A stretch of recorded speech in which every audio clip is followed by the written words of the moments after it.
ഒരു 7 കാര്യങ്ങൾ പറഞ്ഞു തരാം. ഈ 7 കാര്യങ്ങൾ ജീവിതത്തിൽ ചെയ്യുന്ന ആളുകൾ ഉറപ്പായും സ്വർഗാവകാശിയായിട്ടേ മരണപ്പെടുകയുള്ളൂ എന്ന് നബി സല്ലല്ലാഹു അലൈഹി വസല്ലം തങ്ങൾ പരിചയപ്പെടുത്തിയ ഒരു 7 കാര്യങ്ങൾ. വളരെ എളുപ്പത്തിൽ ആർക്കും ചെയ്യാൻ പറ്റിയ മഹത്തായ 7 കാര്യങ്ങൾ നമ്മുടെ ജീവിതത്തിൽ ഒന്ന് പതിവാക്കാൻ ശ്രമിക്കുക. വീഡിയോ മുഴുവനായി കേൾക്കണം, എന്നാലേ പൂർണ്ണമായി മനസ്സിലാവുള്ളൂ. ഇൻഷാ അല്ലാഹ് മറ്റുള്ളവരിലേക്ക് എത്തിച്ചു കൊടുക്കാൻ ശ്രമിക്കുക.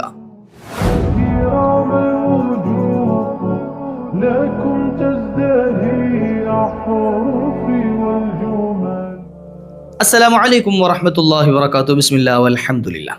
അല്ലാഹു സുബ്ഹാനഹു വ തആല നമ്മെ സ്വീകരിക്കട്ടെ. എൻ്റെ ഈ ശബ്ദം ശ്രവിച്ചുകൊണ്ടിരിക്കുന്ന പ്രിയപ്പെട്ട ഉമ്മമാരും ഉപ്പമാരും ഒരുപാട് ആളുകൾ വിളിച്ചിട്ട് പല വിഷമങ്ങളും സങ്കടങ്ങളും ഒക്കെ പറയുന്നവരുണ്ട്. അല്ലാഹു എല്ലാവർക്കും എല്ലാ വേദനകളിൽ നിന്നും മോചനം നൽകട്ടെ, എല്ലാ വിഷമങ്ങളിൽ നിന്ന് രക്ഷ നൽകട്ടെ. ഉദ്ദേശിച്ച കാര്യങ്ങളൊക്കെ അല്ലാഹു എത്രയും പെട്ടെന്ന് പൂർത്തിയാക്കി തരുമാറാകട്ടെ. ഇൻഷാ അല്ലാഹ് ഞാൻ ഇന്നൊരു 7 കാര്യങ്ങൾ പറഞ്ഞുതരാം. ഈ 7 കാര്യങ്ങൾ ആരെങ്കിലും ഒരാൾ അവരുടെ ജീവിതത്തിൽ പതിവാക്കുന്നുണ്ട് എങ്കിൽ ഇത് വലിയ പ്രയാസമുള്ള സംഗതികളൊന്നുമല്ല, വലിയ പാടുള്ള അല്ലെങ്കിൽ വലിയ ചെലവുള്ള വലിയ മലമറിക്കുന്ന പരിപാടികളൊന്നുമല്ല, മറിച്ച് വളരെ എളുപ്പത്തിൽ നിസ്സാരമായി നമുക്ക് ചെയ്യാൻ പറ്റുന്ന ശ്രദ്ധിക്കാൻ പറ്റുന്ന ഒരു 7 കാര്യങ്ങളാണ്. ഇതാരെങ്കിലും ചെയ്തു കഴിഞ്ഞാൽ സ്വർഗത്തിൻ്റെ കവാടം കണ്ടിട്ടല്ലാതെ ആ വ്യക്തി മരണപ്പെടൂല എന്ന്. സ്വർഗാവകാശിയായിട്ടല്ലാതെ അയാളുടെ റൂഹിനെ അള്ളാഹു പിടിക്കൂല. സ്വർഗം അയാളുടെ മുമ്പിൽ ഒരിക്കലും അടയ്ക്കപ്പെടൂല. സ്വർഗ കവാടങ്ങളിൽ അയാൾ തടയപ്പെടൂല. സ്വർഗം ഉറപ്പായിരിക്കുന്നു. ഇത് എൻ്റെ വകയായി പറയല്ല, ഹബീബായ നബി സല്ലല്ലാഹു അലൈഹി വസല്ലം തങ്ങളുടെ ഹദീസുകളിലൂടെ മഹാന്മാർ പരിചയപ്പെടുത്തിയ ഒരു 7 കാര്യങ്ങളാണ്. ഏതൊക്കെയാണെന്ന് പറഞ്ഞു തരട്ടെ. ഒന്നാമത്തെ സംഗതി, നബി സല്ലല്ലാഹു അലൈഹി വസല്ലം തങ്ങൾ പറയാണ്, നല്ല വാക്ക് പറയാം. നല്ല വാക്ക് പറയുക എന്ന് പറയുന്നത് എന്താ?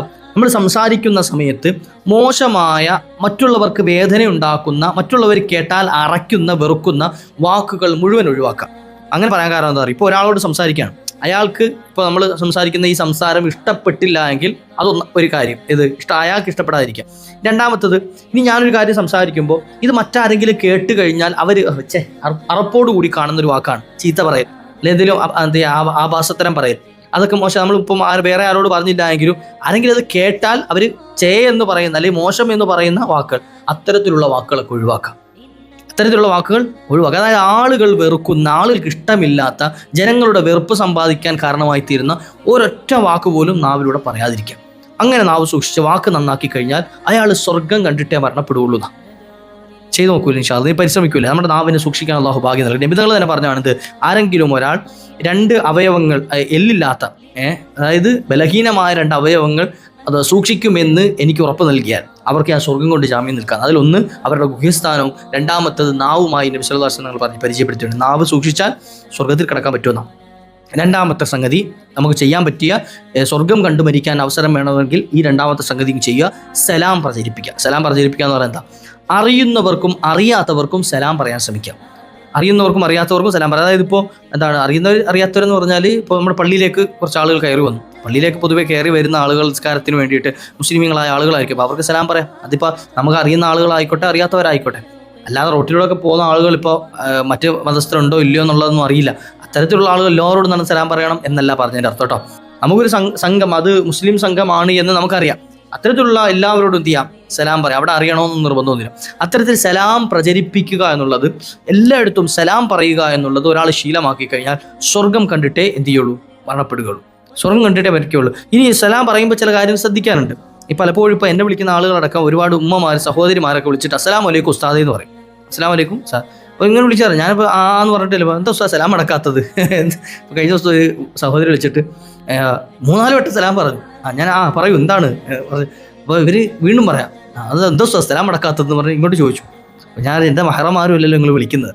പൊതുവേ നമ്മളിപ്പോൾ സലാം പറയുമ്പോൾ പ്രത്യേകിച്ച് ഉമ്മമാർ, സഹോദരിമാർ മനസ്സിലാക്കുക, നിങ്ങൾ അറിവില്ലാത്തതിൻ്റെ പേരിലായിരിക്കും അന്യപുരുഷനായ ഒരാളോട് സലാം പറയാൻ പാടില്ല എന്നാണ്. സലാം പറയാൻ പാടില്ല.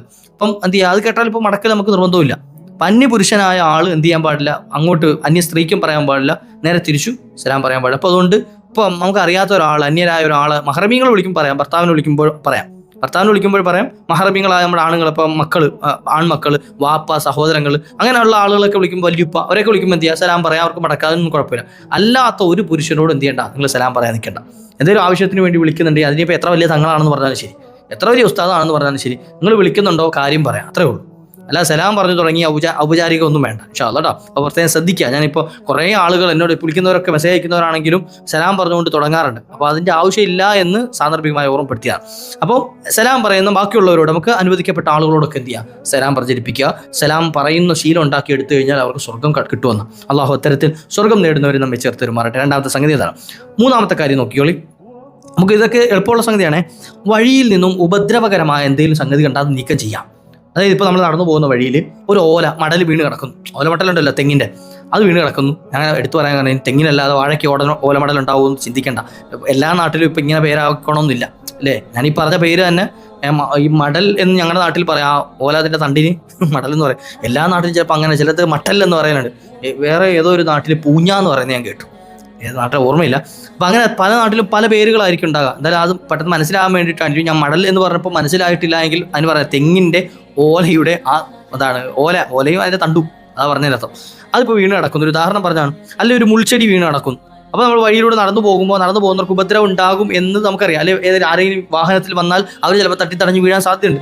അത്തരത്തിലൊക്കെ എന്തെങ്കിലും കണ്ടു കഴിഞ്ഞാൽ, അല്ലെങ്കിൽ കല്ല് കിടക്കുന്നു, അത് വലിയൊരു കല്ല്, അങ്ങനെയൊക്കെ കണ്ടാൽ എന്ത് ചെയ്യുക, നമ്മുടെ കൈ കൊണ്ട് അത് പതുക്കെ അങ്ങോട്ട് എടുത്ത് നീക്കുക, സൈഡിലോട്ട് അങ്ങനെ ഒതുക്കിയിടാം.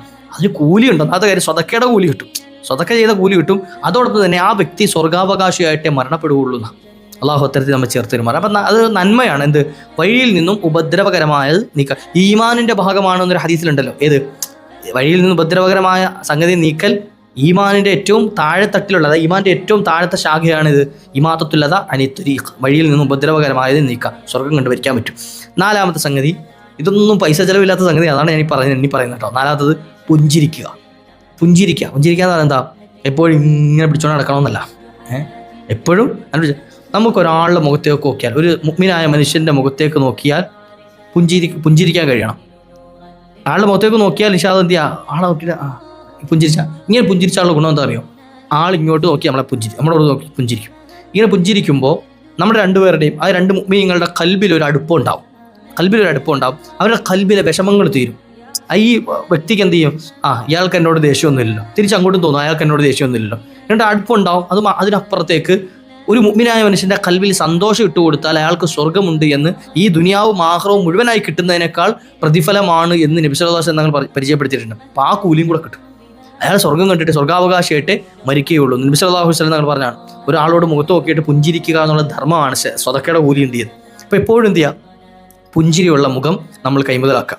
എല്ലാവരോടും പുഞ്ചിരിക്കാൻ. അല്ലാതെ എപ്പോഴും ഇങ്ങനെ ചില ആളുകളുടെ മുഖത്ത് നോക്കിയാൽ കാണാം, റബ്ബേ അതിൻ്റെ മുഖത്ത് എന്തോ കടന്നൽ കുത്തിയ മാതിരിയാണ്. എപ്പോൾ നോക്കിയാൽ ഒരുമാതിരി വീർപ്പിച്ച് കെട്ടിച്ച്, ആരോടും ഒരു കൂറുമില്ലാത്ത പല ആളുകളുടെ, ചിലപ്പോൾ നമ്മൾ നിസ്കരിക്കുന്ന സ്ഥലങ്ങളിലാവട്ടെ, പള്ളികളിലാവട്ടെ, അല്ലെങ്കിൽ പുറത്ത് നമ്മുടെ കുടുംബത്തിലൊക്കെ ഉണ്ടാവും ചില ഉമ്മമാരൊക്കെ അങ്ങനെ എപ്പോഴും എന്ത് ചെയ്യുക, വീർപ്പിച്ച് കെട്ടിയിരിക്കുക.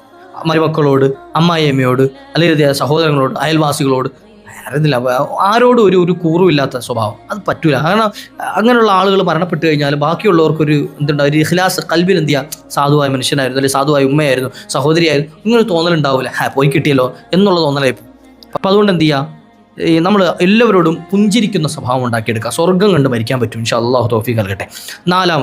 അഞ്ചാമത്തെ സംഗതി കാണാം, ദാഹിക്കുന്നവന് വെള്ളം കൊടുക്കുക. വെള്ളം കൊടുക്കുക എന്ന് പറഞ്ഞാൽ എന്താ, നമ്മുടെ വീട്ടിലേക്ക് ഒരു വിരുന്നുകാരൻ കയറി വന്നു, അയാൾക്ക് വെള്ളം കൊടുത്തു, അത് മാത്രമാണോ? അല്ല. ഒരു വഴിയാത്രക്കാരൻ വന്ന് വെള്ളം ചോദിച്ചു, വെള്ളം കൊടുക്കാം.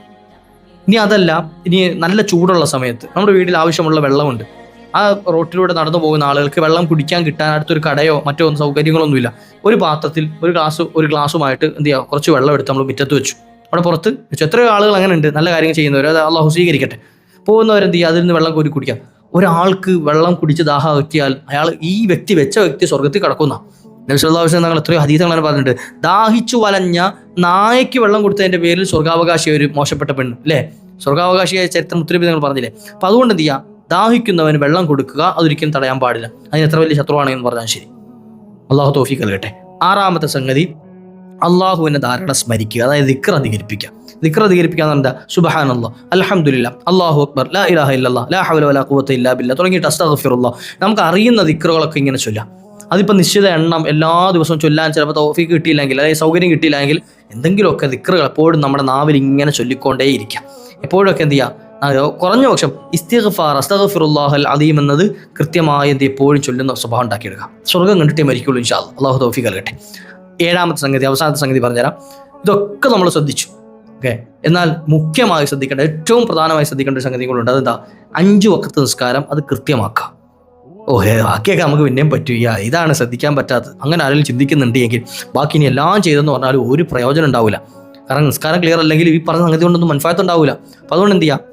5 വഖത്ത് നിസ്കാരം ഒരു കാരണവശാലും എന്ത് ചെയ്യാൻ പാടില്ല, ഒഴിവാക്കാൻ പാടില്ല.